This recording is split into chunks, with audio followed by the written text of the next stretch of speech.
तेजस्वी यादव जी कुछ भी कह सकते हैं।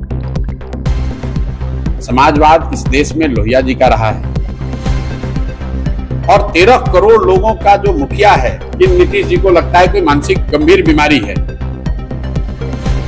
नीतीश जी का मानसिक हालत ठीक नहीं है। तेजस्वी यादव ने कहा, चिराग पासवान ने कहा, जब तक शिक्षा और रोजगार नहीं होगा, पूरे बिहार की शिक्षा व्यवस्था ध्वस्त है।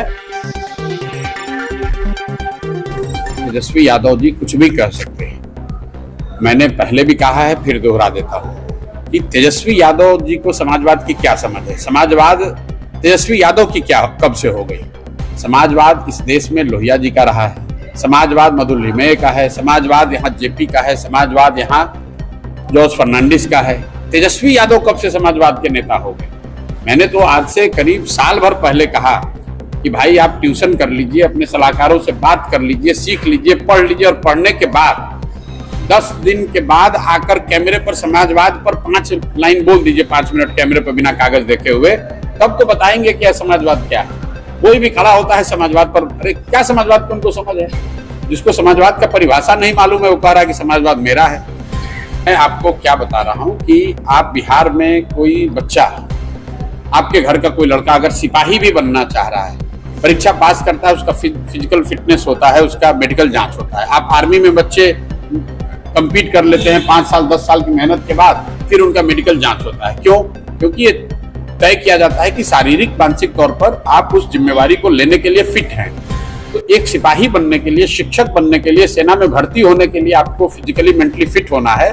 और 13 करोड़ लोगों का जो मुखिया है, वो उस आदमी के स्वास्थ्य को लेकर घर घर चर्चा हो रही है। ये चर्चा हम नहीं कर रहे हैं, ये चर्चा सबसे पहले सुशील मोदी ने शुरू की है। नवंबर 2023 में आप जाकर वीडियो देख लीजिए। विधानसभा के सामने खड़े होकर उन्होंने कहा कि नीतीश जी को लगता है कोई मानसिक गंभीर बीमारी है। आज के जो अभी डिप्टी सीएम है, विजय सिन्हा हो या सम्राट चौधरी हो, इन्होंने कहा कि नीतीश जी का मानसिक हालत ठीक नहीं है। तेजस्वी यादव ने कहा, चिराग पासवान ने कहा, और रोज जो आप और हम मीडिया के माध्यम से जो चित्र आ रहा है, जो वीडियो आ रहा है, जो हम लोग देख रहे हैं, ये कैसे संभव है कि 20 बरस का से जो आदमी मुख्यमंत्री है उसको ये पता नहीं चल रहा है कि राष्ट्रगान बज रहा है। ये कैसे संभव है कि वो सभाओं में जा रहे हैं, शोक सभा में, तो वहां ताली बजाने लग रहे हैं। तो कहीं ना कहीं नीतीश जी की जो मानसिक स्थिति है वो सही नहीं मालूम होती है। और मैंने ये कहा है कि जरूर सरकार को, ये नीतीश जी के हक में है, सरकार के हक में है कि एक मेडिकल बुलेटिन जारी किया जाना चाहिए कि नीतीश कुमार मानसिक तौर पे स्वस्थ हैं। मान लीजिए कि मेडिकल बुलेटिन नहीं जारी करना चाहते हैं, कैमरे पर आ जाएं और खाली अपने साथी मंत्रियों का नाम और विभाग बता दें।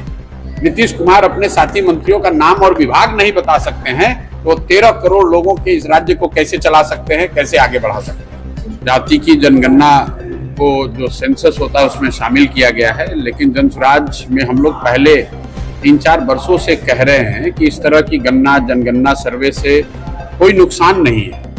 जनसुराज इसके समर्थन में पहले से रही है। बिहार में तो ये मुद्दा पिछले 4 बरस से डिस्कशन में है, लेकिन साथ में हम लोगों ने हमेशा ये कहा है कि सिर्फ गणना हो जाने मात्र से समाज की स्थिति नहीं सुधर सकती है। और इसका सबसे बड़ा प्रमाण बिहार में है। बिहार में ये गणना की गई, गणना में क्या निकल कर आया कि आज भी 3% से कम बच्चे ही एससी समाज के, अनुसूचित जाति दलित समाज के सिर्फ 3% बच्चे ही 12वीं पास करते हैं। 5% से कम अति पिछड़ा समाज के लोग आज 12वीं पास करते हैं। और गणना के आए हुए 2 वर्ष हो गया। क्या हमने अनुसूचित जाति जनजाति या अति पिछड़ा समाज के बच्चों की पढ़ाई कैसे सुधरे, उस पर कोई नई योजना देखी? नहीं देखी। सरकार ने गणना के आधार पर कहा कि 94 लाख गरीब परिवारों को 2 लाख रुपए की मदद दी जाएगी। आज तक तो बिहार में किसी को 1 रुपया नहीं दिया गया। तो गणना हो वो ठीक बात है, गणना होने से, जनगणना होने से समाज के विभिन्न वर्गों की स्थिति की बेहतर जानकारी हो, ये भी ठीक बात है। लेकिन जब तक उन जानकारियों के आधार पर सरकार कार्रवाई नहीं करेगी तब तक समाज नहीं सुधर सकता है। मान लीजिए कि अनुसूचित जाति जनजाति की गणना, मुस्लिम समाज की गणना तो आज 75 साल से हो रही है, फिर उनकी स्थिति क्यों नहीं सुधरी? ये तो ऐसे हो गया कि आप लाइब्रेरी में जाएंगे और किताबों के बीच में बैठ जाएंगे तो आप विद्वान थोड़ी ना हो जाइएगा। किताब पढ़ने से, पढ़कर समझने से आपकी बुद्धि शक्ति बढ़ सकती है, उससे विद्वान हो सकते हैं। सिर्फ किताब जमा करने से कुछ नहीं होगा। तो मुझे लग रहा है कि जातीय जनगणना, जो लोग इसका विरोध कर रहे थे या जो इसके पक्ष में है, उनके लिए ज्यादा राजनीतिक मुद्दा है, बजाय इसके कि ये वो टूल बने जिससे समाज की बेहतरी हो। ये ऐसा है कि बिहार के जिस भाग में भी आप जाइएगा उस क्षेत्र के लोगों को लगता है कि हम लोग उपेक्षित हैं। चंपारण जाइए तो लोग ये बताएंगे कि भैया पूरा बिहार पिछड़ा है, लेकिन उसमें सबसे पिछड़ा चंपारण है। सीमांचल जाइएगा तो लोग सीमांचल की बात करेंगे, मिथिलांचल जाइएगा तो मिथिलांचल की बात करेंगे। संभव है, हर क्षेत्र की अपनी समस्या है, लेकिन जो मूलभूत समस्या है, जब तक शिक्षा और रोजगार नहीं होगा तो ना भागलपुर विकसित हो सकता है, ना चंपारण विकसित हो सकता है, ना मधुबनी होगा, ना पूर्णिया होगा।